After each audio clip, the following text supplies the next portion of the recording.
ظاہری باطنی جتنے اعمال ہیں ان کی تعمیر اور تشکیل اور تزکیہ اور تہذیب، ان کے نکھرنے، سنورنے، ابھرنے، چمکنے کی جتنی شکلیں ہیں، ہر عہد میں، ہر سرزمین میں، ہر پیغمبر سے ایک عہد لیا گیا،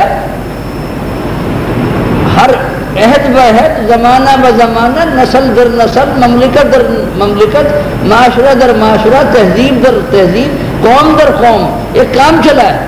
اس کام کی تکمیل محمدی دعوت کے ذریعے ہوئی ہے۔ وہ کام اپنے معراج کمال پر محمدی علوم اور اعمال اور جد و جہد کے ذریعے پہنچا ہے۔ ایک تصور مکمل معنوں میں پوری وسعت کے ساتھ، پوری گہرائی کے ساتھ، سارے اغراض اور سارے مطالب اور سارے امکانوں کے ساتھ اس کی تکمیل ہوئی ہے۔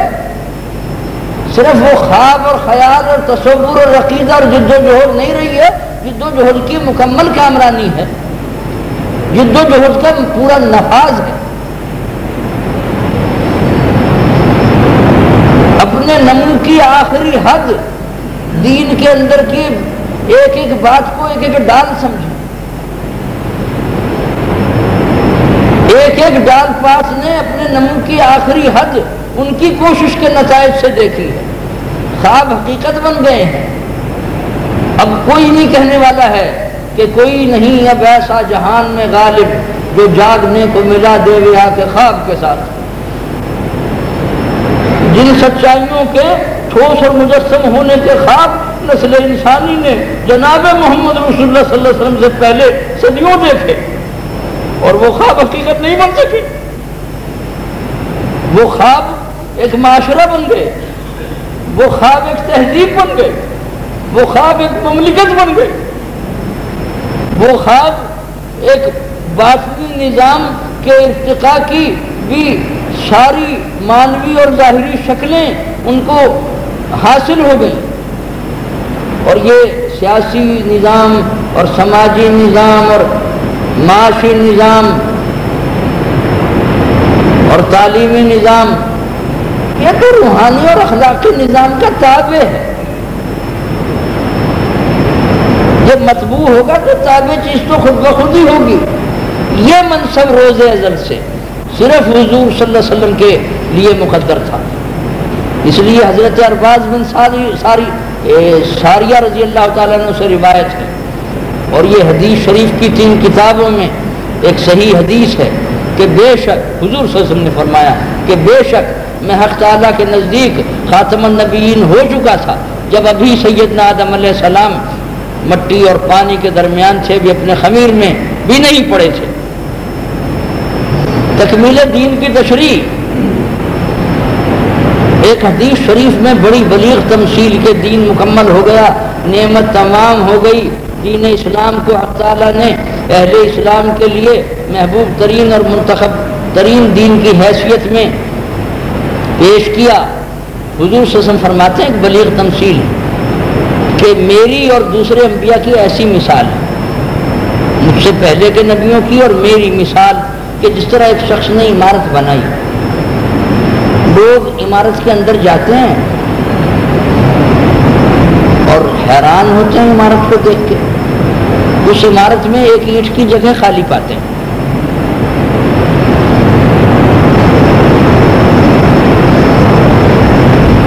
اب میں آیا، میں وہ آخری اینٹ ہوں۔ اس حدیث شریف میں ہر نبی کے دین کو اور اس کی شرع کو اور اس نبی کی ذات کو ایک اینٹ سے تعبیر کیا گیا ہے۔ اس کی تمثیل ہر نبی کی ذات کو اور اس کے علوم کو ایک ایک اینٹ جس سے عمارت دینیہ کی تعمیر اور تشکیل ہوئی، تکمیل دین کا مفہوم۔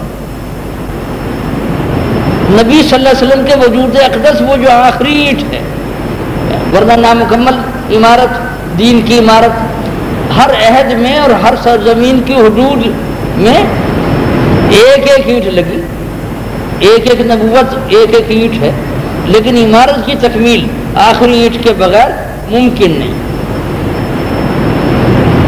جتنا کچھ عرض کیا اس وقت تک اس کا حاصل کلام یہ ہے کہ ہر زمانے میں اور ہر سرزمین میں اور اس کی حدود میں یہ نبیوں کا اصول رہا کہ اس عہد کی حدود میں، اس سرزمین کی حدود میں ان نبی کی جتنی نبوی تعلیمات کی اس دائرے میں ضرورت ہے وہ ضرورت کی تو تکمیل ہو گئی، لیکن اب نئے دائروں کے لیے، نئے زمانوں کے لیے، نئی سرزمینوں کے لیے بھی یہ نبوت کام آ جائے ایسا نہیں ہے۔ یہ ایک زمانی اور زمینی حدود کے اندر کی نبوت ہے، اور یہ نبوت نسل انسانی کو ہمیشہ کے لیے نئے نبی کی بعثت سے بے نیاز کیے جانے کے شرف کی نبوت یہ نہیں ہے۔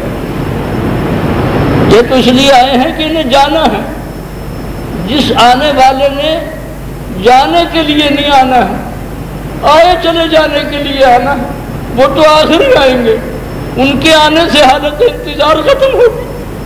حالت انتظار کے دکھ سے نکالنے والا ایک رحمت للعالمین آئے گا۔ کیوں کہ بس اس کا دین ہوگا جو بگڑنے کے امکانوں سے آزاد دین کی حیثیت میں اس کے ساتھ اترے گا، تسلسل کے ساتھ چلنے والا دین، بلا انقطاع چلنے والا دین۔